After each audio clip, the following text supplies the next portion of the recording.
Welcome to series explain. हम सब ने क्लासिक एडम फैमिलीज का वर्जन देखा है, लेकिन नेटफ्लिक्स की वेडनेसडे सीरीज में सब कुछ एक नए लेवल पे दिखाया गया है। ये शो हमें उस अजीब गरीब डार्क फैंटेसी के अंदर के डीप लुक देता है जिसे वेडनेसडे अपना घर कहती है। उसका अलग तरीके से मम्मी पापा से लेकर उसके रहस्य भरे पुरखों तक। इस वीडियो में हम देखेंगे एडम फैमिलीज के पूरे सीन्स को। गोम्स कोई नॉर्मल पापा नहीं है। अगर तुम किसी अल्ट्रा यूनिक फैमिली में बड़े हुए हो तो शायद ऐसा ही पापा चाहते हो। वो पॉजिनेट है, थोड़ा अजीब है, लेकिन अपनी फैमिली के लिए फुल पॉजिटिव है, स्पेशली अपनी वाइफ मॉर्टिका के लिए तो उसका प्यार देखने लायक है। नेटफ्लिक्स के वेडनेसडे शो में गोमेज सिर्फ एक रिच स्पूकी आदमी नहीं, वो एक प्रोटेक्टिव और केयरिंग फादर है। वेडनेसडे के लिए उसका प्यार पूरा दिल से है। वो चाहता है कि वेडनेसडे सेफ रहे। जब वो नेवरमोर एकेडमी जैसे डार्क और मिस्टीरियस जगह में पहले कदम रखती है, कभी कभी वो थोड़ा ज्यादा केयरफुल या फैमिली लगता है, लेकिन उसका प्यार रियल है। इसी वजह से एडम फैमिली इतनी टाइट और बॉन्डेड लगती है। और उसके पोएटिक डायलॉग एकदम क्लासिक गोइज वही है जो तुम्हें हंसाता है, सोचने पर मजबूर करता है और कभी कभी तो लगता है इसको हक कर लिया जाए। गोमेज जहां पॉजिनेट है, वहीं मोर्टिका पूरा मिस्टीरियस और एलिजेंस का मिक्स है। नेटफ्लिक्स के शो में मोर्टिका एकदम गॉथ को एक स्टाइल क्वीन लगती है। काले लंबे बाल, काला ड्रेस और एक काल्म रॉयल वाइब, लेकिन उसकी ब्यूटी के अंदर छुपी है एक स्ट्रॉन्ग माँ जो अपने बच्चों के लिए कुछ भी कर सकती है। वो टिपिकल माँ जैसी नहीं है, न ज्यादा कंट्रोलिंग न ज्यादा इमोशनल। वेडनेसडे को वो समझती है। उसमें जो डार्क पावर्स हैं, उसने उनसे डरने के बजाय उसे एम्पावर करती है। वो चाहती है कि उसकी बेटी खुद के डार्क वर्जन को एक्सेप्ट करे, अपनी स्ट्रेंथ बनाए। मोर्टिका एक असली माँ है जो स्कैरी भी लगती है, लेकिन उसका प्यार एकदम रियल है। मोर्टिका उन गिनती के लोगों में है जो सच समझ पाती हैं कि वेडनेसडे किस फेज से गुजर रही है। उन दोनों का रिश्ता एकदम अलग लेवल का है। मोर्टिका अपनी बेटी को वैसे एक्सेप्ट करती है जैसी वो है, थोड़ी डार्क, थोड़ी अजीब, लेकिन एकदम यूनिक।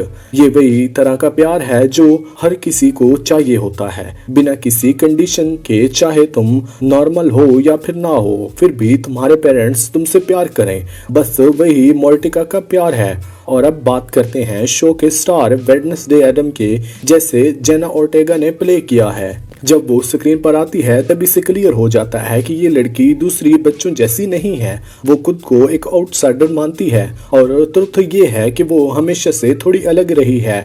इवन अपने एडम फैमिलीज के अंदर भी डेड पेन स्टाइल एकदम सैवेज है, लेकिन उसके ठंडे और सीरियस चेहरे के पीछे एक डीप और इमोशनल साइड भी छुपी हुई है। नेटफ्लिक्स के शो में हम उसे एक टीनेजर के रूप में देखते हैं जो अपनी बढ़ती हुई फिजिकल पावर को समझने की कोशिश कर रही है। नेवरमोर एकेडमी में अपनी जगह ढूंढ रही है और अपने फैमिली के साथ रिश्तों को हैंडल कर रही है। उसके पेरेंट्स जहां सुपरनेचुरल वर्ल्ड में खुद को एंजॉय करते हैं, वेडनेसडे ज्यादा रिजर्व्ड है। वो इंट्रोस्पेक्टिव है, मतलब अपने अंदर के थॉट में रहती है। वो सिर्फ एक स्कैरी टीनेजर नहीं है, वो एक ब्रिलियंट डिटेक्टिव भी है जो सुपरनेचुरल मिस्टीरियस में बने हुए डर में घुस जाती है। शो के दौरान हम देखते हैं कैसे वो ग्रो करती है, अपने पावर से कॉन्फिडेंट होती है और अपनी आइडेंटिटी को समझने लगती है। उसकी इंटेलिजेंस, उसका इमोशनल डेप्थ और डेरी ह्यूमर, ये सब मिलके उसे एडम फैमिली का सबसे यूनिक और रिलेटेबल कैरेक्टर बना देते हैं। और हाँ, ये वेडनेसडे का टाइम है शाइन करने का। और अब बात करते हैं वेडनेसडे के छोटे भाई पग्सले एडम्स की। पहले के शो में पग्सले एक थोड़ा गुफी और मैशिव टाइप का लड़का था जिसे वेडनेसडे अक्सर अपने क्रीपी एक्सपेरिमेंट का सब्जेक्ट बनाती है। वो वेडनेसडे जितना डार्क नहीं है, लेकिन वो भी नॉर्मल बच्चों जैसा ही बिल्कुल नहीं है। उसमें एक इनोसेंट टाइप का अजीबपन है जो उसकी सिस्टर के सीरियस नेचर से बिल्कुल अलग है। नेटफ्लिक्स के वेडनेसडे शो में पग्सले थोड़ा कॉमेडी का टच लाता है, लेकिन इस बार उसमें थोड़ी डेप्थ भी दिखाई गई है। वो अपनी से सच्चा प्यार करता है, चाहे उसकी डार्क वर्ल्ड वाली ऑब्सेशन समझ आए या फिर ना आए। वो अक्सर वेडनेसडे के क्रीपी प्लान्स का शिकार बन जाता है, लेकिन फिर भी उसके लिए लॉयल रहता है। पग्सले चाहे शो का मेन फोकस ना हो, लेकिन उसकी इम्पोर्टेंस फैमिली के बीच क्लियर दिखती है। कभी कभी वो वेडनेसडे को एक्सपेरिमेंट का शिकार बनता है, लेकिन उन दोनों के बीच का बॉन्डिंग अलग ही लेवल पर होता है। उनका भाई बहन का रिश्ता थोड़ा हटके है, थोड़ा फनी, थोड़ा ट्विस्टेड, लेकिन प्यार तो पूरी तरह से है। पग्सले थोड़ा सीधा साधा है, लेकिन वो फैमिली का एक सॉलिड पार्ट है जो उनकी बॉन्डिंग को बैलेंस में रखता है। अब बात करते हैं थिंग की। हाँ, वही जिंदा हाथ एडम फैमिली का ये हैंड बिना बॉडी का घूमता रहता है, काम करता है, हेल्प करता है और फिर भी समहाउ क्यूट लगता है। नेटफ्लिक्स के वेडनेसडे शो में थिंग सिर्फ एक हेल्पर नहीं, वो वेडनेसडे का एक लॉयल दोस्त और गाइड भी बन जाता है। चाहे मैसेज डिलीवर करना हो या किसी मिस्टीरियस में मदद करनी हो, थिंग हर वक्त रेडी रहता है और कभी कभी उसकी हरकतों से थोड़ा हंसी भी आ जाती है। उसकी लॉयल्टी वेडनेसडे के लिए एकदम क्लियर है और उनकी इंटरेक्शन शो में एक अलग ही चार्म ले आती है। नेक्स्ट आता है अंकल फोस्टर, गोमेज का भाई और फैमिली का सबसे हटके मेंबर।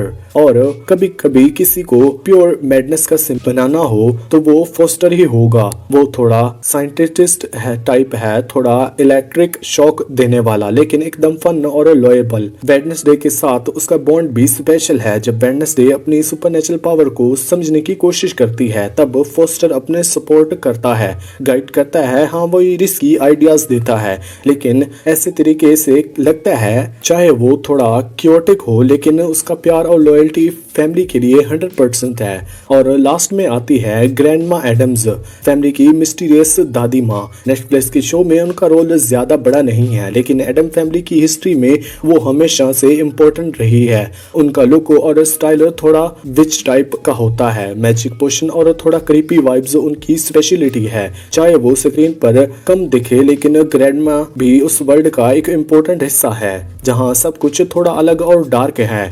ग्रैंडमा एडम फैमिली की एकदम अलग टाइप की दादी माँ है, थोड़ी क्रीपी, थोड़ी मैजिकल और हमेशा पोशंस और स्पेल्स के चक्कर में रहती है। उनका वेडनेसडे का रिश्ता थोड़ा मिस्टीरियस है, दोनों का आउटकट और डार्क चीजों पसंद करती हैं। नेटफ्लिक्स के वेडनेसडे शो में ग्रैंडमा के रोल ज्यादा बड़ा नहीं है, लेकिन जब भी जरूरत होती है वो एक सपोर्टिव सिस्टम बन जाती है, स्पेशली जब बात आती है सुपरनेचुरल चीजों की। वो वही कैरेक्टर है जो कभी कभी कुछ मैजिकल विजडम दे जाती है और थोड़ा फन भी। अब बात करते हैं एक इम्पोर्टेंट कैरेक्टर गुडी एडम्स। गुडी वेडनेसडे की एंसेस्टर है जो 60s के जमाने की है, लेकिन वो कोई नॉर्मल पूर्वज नहीं है। वो साइकोलॉजिकल थी जिसका कनेक्शन वेडनेसडे की फैमिली और पावर से डायरेक्ट है। शो में गुडी वेडनेसडे के सामने विजन के थ्रू आती है, उससे साइकिक पावर्स कंट्रोल करने में मदद करती है और उसे उसके फैमिली को पास्ट के बारे में इंपॉर्टेंट सीक्रेट्स बताती है। उसी के थ्रू वेडनेसडे को पता चलता है कि जोसेफ क्रिस्टोन के बारे में, एक ऐसा पेलग्रिम जो आउटकास्ट को मिटा देना चाहता है। गुडी का रोल ये है कि वो वेडनेसडे को उसकी असली थॉट समझने सके और एडम फैमिली का लीगली प्रोटेक्ट करने में मदद करे। गुडी का कैरेक्टर इंटरेस्टिंग है इसलिए क्योंकि वो उसमें वही डार्क स्पिरिट है जो वेडनेसडे में है और उसकी ब्रेवरी और विजडम से भी फैमिली ने हमेशा अपने एनिमीज को सामना किया है। आखिर में बात करते हैं पूरी एडम फैमिलीज की, ऐसी फैमिली जो थोड़ी स्ट्रेंज है, थोड़ी क्रीपी है, लेकिन एकदम लॉयल और लविंग भी है। हर फैमिली मेंबर का रोल वेडनेसडे की लाइफ में इम्पोर्टेंट है। अगर तुम क्लासिक एडम फैमिली के फैन हो या नेटफ्लिक्स की वेडनेसडे सीरीज से नए फैंस बने हो, एक बात तो पक्की है, एडम फैमिली पॉप कल्चर की सबसे आइकॉनिक और यूनिक फैमिली में से एक है। आपको वेडनेसडे के अगले सीजन का कितना इंतजार है हमें कमेंट सेक्शन में जरूर बताएं। वीडियो अच्छी लगी तो वीडियो को लाइक करके चैनल को सब्सक्राइब